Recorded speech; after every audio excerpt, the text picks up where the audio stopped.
Hey there. So you want to know how to keep your hopes and dreams of being or staying a successful trucking company owner alive? Let me share a short story with you. This story is pretty wild, but is as true and real as the D.O.T regulations you have to work with every day. First, let me share a bit about myself. I am a retired long-haul trucker. I started my company in 2003 as a second van driver with FedEx Ground. I got my authorities in 2006. 13 years later, health issues forced me into retirement. My ex still owns and operates the company. Why did I even make this video? I recently had a conversation with an owner-operator who is contracted on with a company in the Atlanta, Georgia area. This driver shared that they set their trucking company up as a sole proprietorship.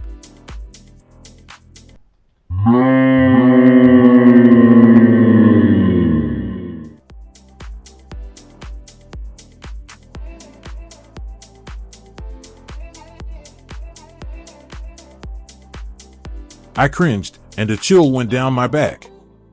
Once again, I found myself sharing my story in hopes to keep another trucking company alive. Here goes. While contracting to Forward Air, I was running loads each Sunday to Montgomery. The manager there shared his story with me. He said he recently lost his small trucking company of 5 trucks. He had good, dependable drivers. He was making good money, and they were happy with their pay. One day, one of his drivers came to work drunk, struck a car, and killed the woman. The manager said he lost everything: his home, his business, all of his equipment, and every dime in the bank. I asked why his lawyer let them take it all. His words still shake me to my core, he said. I was operating as a sole proprietor. That same week, I changed the structure of my trucking company from an LLP, which is like a sole proprietorship but with more than one person, meaning no legal protection. I changed it to an S-Corp, which it still operates as, to this very day. Oh, but wait. The story is just getting good. So, that story was told to me in 2010. 1 year later, in 2011, on a gorgeous sunny Monday morning in Texas, everything was going perfectly as planned. One load was delivered, and the other picked up, all by 11 a.m. Atlanta bound, and everything was rolling smoothly. I pulled away from the dock at the pickup and got on the on-ramp to I-10.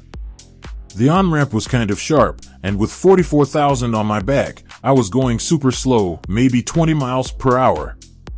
But, hey, I was in no rush.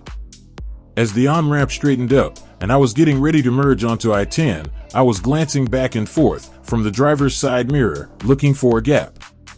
I was also looking in the passenger side mirror to make sure no impatient driver was trying to get around me on the soft shoulder.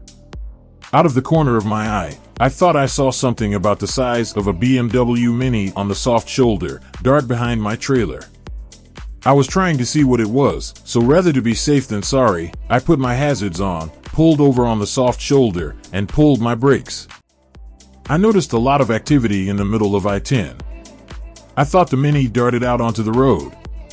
Cars were screeching, honking their horns, and slamming on brakes in the middle of I-10. I looked in the travel lanes, and in the third lane, where everyone's attention was, I saw a Ford Expedition with a badly cracked windshield. I couldn't help but wonder what in the world fell out of the sky that caused that kind of damage. Even Texas didn't have birds that big. The witnesses came over to me and said my tires bounced from behind my trailer, bounced across 2 lanes, and then bounced up onto the Expedition windshield. The tires must have been good and inflated because they weren't done bouncing yet. The entire wheel hub assembly, rims and all, bounced off of the Expedition's windshield and over the wall of the interstate down to the road below. It continued to roll and was found in a ravine half a mile away. Thankfully, no other cars or people were hit. You just can't make this stuff up. Side note, don't ever let a tech do a PM on your equipment at 4:30 on a Friday. No proof, but the hub oil cap was missing and all the oil leaked out. I'm just saying. The state trooper was just as shocked as me and the city patrol officer. All of my docs and logbook checked out, so I didn't receive a ticket. True story. The mother and her kids were shaken up, understandably. Thank God nobody was seriously injured. Fast forward.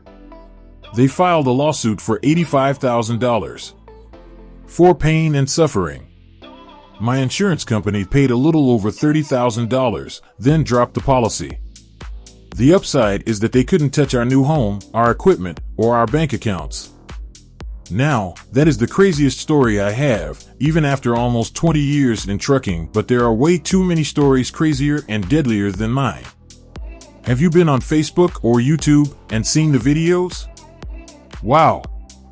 I am simply putting the word out to trucking company owners that, if you are operating as a sole proprietor, take everything out of your personal name.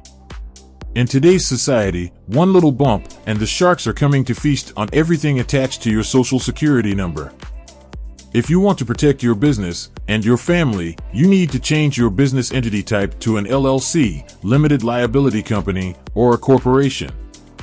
An LLC can be formed usually in less than 1 week, and you can keep rolling while waiting for your EIN. Are you ready to make the switch to a business entity and protect what you have? Contact the Business Depot today. Our quick and easy turnaround service will have your new business ready to go, usually within 1 week. Not switching can mean the difference between rolling as usual or downgrading the lifestyle you and your family enjoy. Oh, but wait.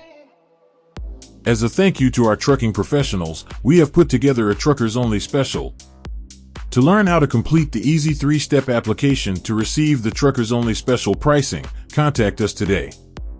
After we receive your information, a few short days later, we will hand you a legally protected business entity that you and your family can stand behind.